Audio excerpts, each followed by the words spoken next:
오늘 오후 예배 말씀 제목은 보좌의 축복과 영원한 응답입니다. 여러분들 오전 예배만 드리고 가신 분들은 오늘 한 가지 기도 제목 가지고 돌아가지만 오후 예배까지 계신 여러분들은 두 가지 기도 제목을 붙잡아야 되거든요. 근데 두 가지 기도 제목을 붙잡아야 완전한 응답을 받아야 될 것 같습니다. 그래서 오늘 어떤 기도하는 날이 되야 되냐면 보좌의 축복을 누리게 하소서.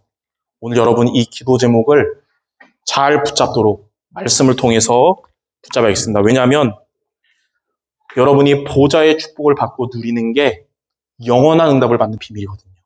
그래서 오늘 제목이 보좌의 축복과 영원한 응답입니다. 자, 그럼 첫째로 보좌의 축복을 받는다는 말을 많이 들었는데 쉽게 무슨 말이냐면 보좌의 축복은 하나님의 나라가 내 안에 임하는 것이고요. 여러분 안에 하나님의 나라가 임하는 게 보좌의 축복이고 하나님의 나라가 이번 주에 이사하는 우리 교회에 임해야 될 것이며 여러분의 업의 현장에 임하는 것이 보좌의 축복의 의미입니다. 그래서 하나님을 나의 피할 곳으로 삼고 이번 주 또 어떤 기도하냐? 하나님의 나라가 여러분 안에 우리 교회의 현장에 임하는 보좌의 축복을 받고 누리게 하소서. 이게 여러분들의 기도 제목이 되시기 바랍니다. 자, 그럼 제목만 먼저 말하자면 이러한 보좌의 축복을 누리려면 어떻게 되냐? 하나님의 나라가 여러분에게 임하려면 임하는 방법이 있어요. 여러분 안에 계시는 그리스도를 여러분이 오직으로 붙잡으면 그때 하나님 나라가 여러분 안에 여러분 임하는 현장에 임하게 되는 거예요. 그리스도가 여러분에게 그리스도도가 아니고 그리스도만이 되시면 하나님 나라가 여러분에게 임할 거예요. 그리고 이제 세 번째로 이렇게 해서 여러분에게 보좌의 축복을 여러분 누리면 어떻게 되냐? 하나님이 주의 사자를 여러분 있는 곳에 우리 교회에 동원시켜 주실 겁니다. 하나님 뜻 이루도록. 오늘 이 말씀을 전할 거예요. 그래서 보좌의 축복이 뭐냐? 하나님의 나라가 내 안에 임하고 교회에 임하고 현장에 임하는 게 보좌의 축복이고 이 응답 받기 위해서 여러분이 할 일은 그리스도를 오직으로 붙잡는 것이고 이렇게 여러분이 하면 이제 여러분이 있는 곳에 주의 사자를 하나님이 보내셔서 하나님의 뜻을 이뤄주실 겁니다.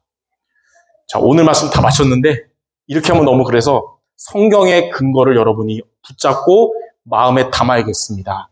자, 첫 번째 보좌의 축복에 대해서 제일 먼저 누가 말씀하셨냐면 예수님이 말씀하셨어요. 예수님이 마태복음 6장에 이렇게 기도하라 그러면서 주기도문 얘기하시는데 10절에 이렇게 말했습니다. 나라가 임하옵시며 그랬어요. 하나님의 나라가 임하도록 기도해라 그런 거예요. 이게 제일 큰 응답이니까요.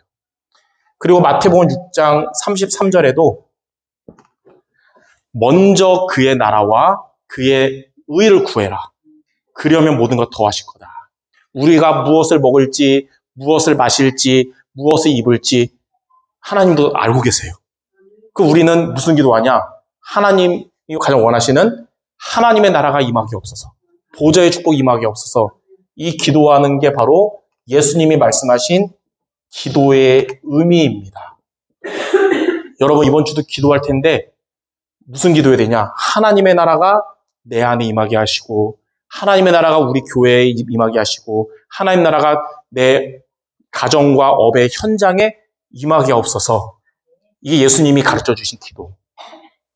자, 두 번째 마태복음 12장 28절에 보니까 하나님의 나라가 임하면 어떻게 되냐면 우리 안에 계시는 성령께서 힘있게 역사하세요. 여러분 안에 계시는. 그리고 반대로 귀신의 세력이 떠나가면서 하나님 나라가 임하는 겁니다.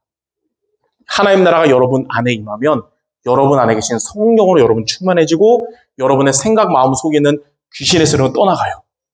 하나님의 나라가 우리 교회와 현장에 임하면 성령께서 역사하시고 흑암원세 다 떠나갈 겁니다. 이게 바로 여러분의 가문과 가정을 살리는 방법이에요. 하나님 나라에 임하는 것이. 자, 이게 얼마나 중요한지 세 번째. 사도행전 1장 3절에 예수님이 부활하셔서 감람산에서 제자들에게 40일 동안 무슨 말씀하시고 올라가셨냐면 하나님 나라의 일을 말씀하시고 승천하신 거예요. 이 두 가지. 너희들이 앞으로 기도할 것은 하나님 나라 임하도록 기도해라. 그러면 성령 역사하시고 흑암 곳에 떠날 것이다. 이거를 40일 동안 제자들에게 확실하게 붙잡게 하시고 승천하신 거예요. 그래서 네 번째, 바울도 사도행전 19장 오늘 읽었던 8절에 에베소에 와서 석 달 동안, 세 달 동안 회당에서 무슨 얘기를 하냐면 하나님 나라에 관하여 강론했다. 그래서 말씀 전했어요. 그래서 우리에게 뭐가 필요하냐? 보좌의 축복을 받고 누리는 게 우리가 받을 기도 제목인데 그 의미가 뭐냐? 하나님 나라가 내 안에 임하게 하시고 이번 주 우리 교회에 임하게 하시고 나의 업의 현장에 가정에 임하게 없어서. 자, 이 기도 이번 주에 여러분 하시기 바랍니다. 자, 말씀 들어보니까 중요한 것 같아요? 그냥 그저 그런 것 같아요? 중요하죠. 오후 예배 드리는 여러분 하나님의 갑절의 은혜가 있을 줄 믿습니다. 자, 그러면 이렇게 보좌의 축복을 누리려면 하나님의 나라가 임하는 축복 받으려면 그럼 어떻게 하면 실현되냐? 그리스도를 여러분이 이번 주에 오직으로 붙잡으면 돼요. 오전 말씀처럼 하나님만 나의 피할 곳으로 삼을 때 하나님 나라 임하는 것입니다. 자, 첫 번째 보니까 그래서 바울도 가는 현장마다 하나님 나라 임하는데 그 비밀이 뭐냐면 그리스도를 오직으로 붙잡았어요. 그리스도 도 붙잡은 게 아니라 그리스도만 붙잡았어요.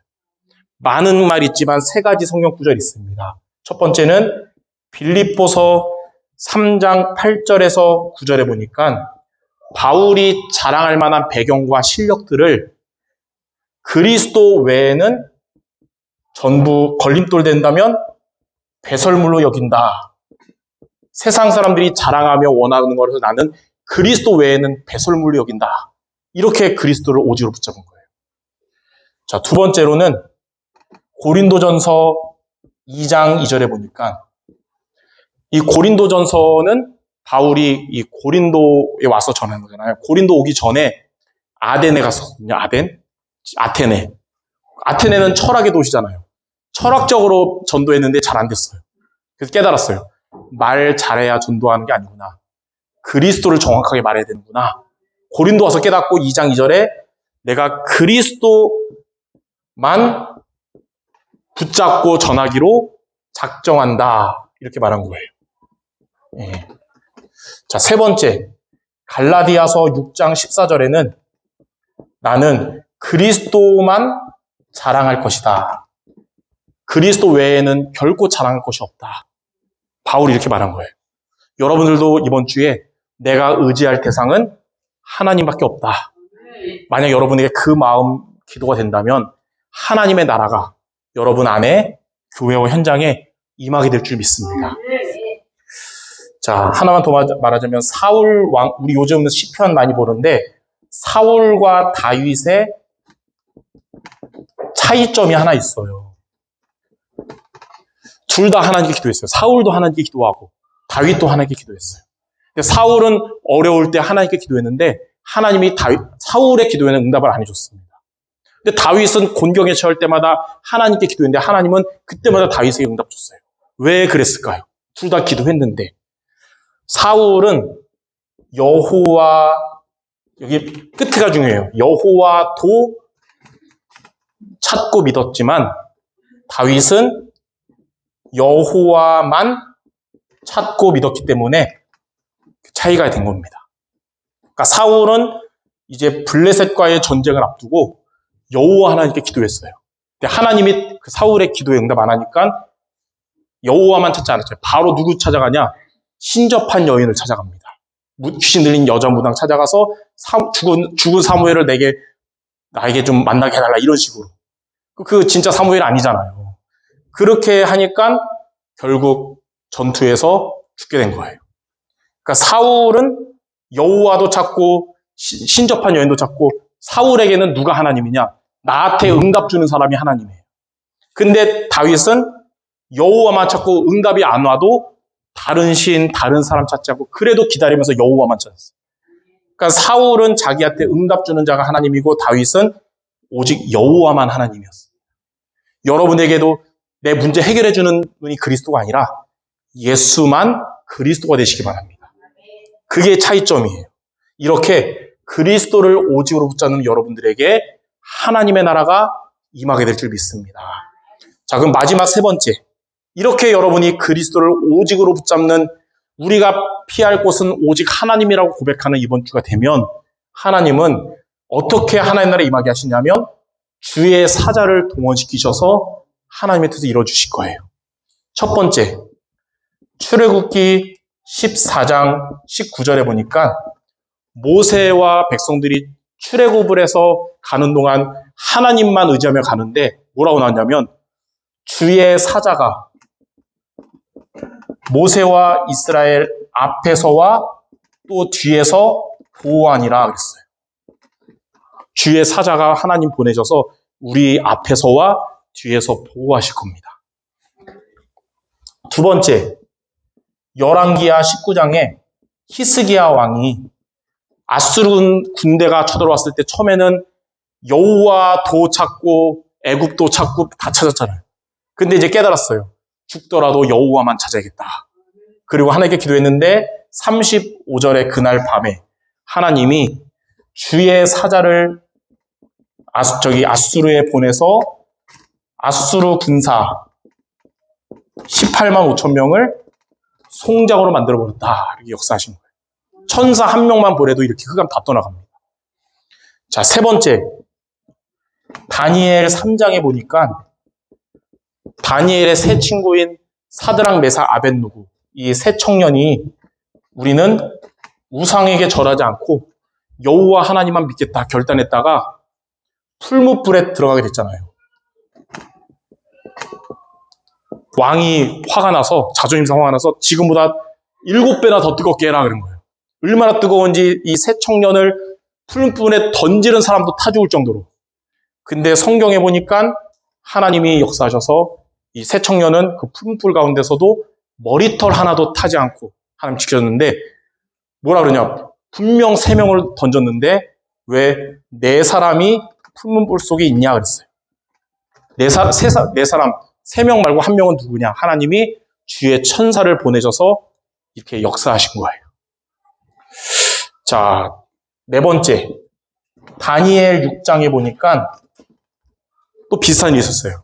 다니엘도 왕의 조서에 도장이 찍힌 것도 알았지만 우상에게 절하지 않고 성전이 있는 예루살렘을 향해서 하루에 3번씩 이 언약 잡고 기도한 거예요. 하나님께 기도한 거예요. 그랬더니 왕이 열받아서 사자굴에 다니엘을 던지잖아요. 예, 사자굴에 던진, 배고픈 사자굴에. 근데 다니엘 6장 22절에 다음날 왕이 그곳에 찾아갔더니 다니엘이 이렇게 말합니다. 하나님이 주의 천사를 보내셔서 나를 사자들로부터 보호하셨습니다. 이렇게 고백을 한 거예요. 예, 하나님이 이렇게 주의 천군 천사 사자를 보내셔서 여러분을 보호하고 승리하게 하실 겁니다.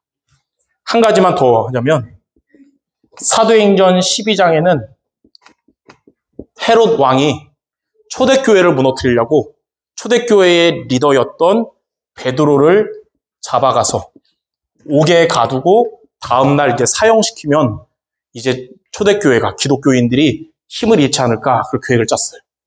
근데 사도행전 12장 5절에 보면 베드로는 옥에 갇혔고 교회는 그를 위하여 간절히 기도하더라. 그렇게 나오거든요. 성도들 여러분이 한 마음으로 기도하는 게 이게 중요한 거예요. 그랬더니 어떻게 됐냐? 하나님이 주의 사자를 보내셔서 헤롯은 충이 먹어 죽고 베드로는 주의 천사가 와서 감옥으로부터 구원하는 응답을 받게 된 것입니다. 이렇게 이번 주 여러분들 강단 말씀 붙잡고 한 마음으로 기도하잖아요. 하나님이 주의 천군천사를 여러분에게 교회의 현장에 보내실 거예요. 이렇게 하나님의 나라 임하는 축복이 임하게 될 겁니다. 자, 말씀 들어보니까 오후에 메시지 잘 듣길 잘했죠. 예, 오전에 하나님을 나의 피할 곳으로 삼는 기도하면서 오후에 하나님 이러한 보좌의 축복이 나와 우리 교회의 현장에 임하게 없어서 이 두 가지 기도 제목을 이번 한 주간 굳게 붙잡고 매일매일 기도하는 우리 모두 되시기를 주님의 이름으로 축원합니다.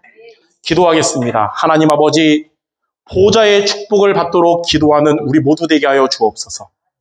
하나님의 나라가 우리 안에 현장에 교회에 임하도록 이번 한 주간 그리스도를 오직으로 붙잡는, 하나님을 우리의 피할 곳으로 삼는 우리 성도들 모두 되어줘서 우리 있는 곳에 하나님의 주의 사자들이 임하는 하나님의 뜻이 이루어지게 하여 주옵소서. 예수 그리스도 이름으로 기도드립니다. 아멘.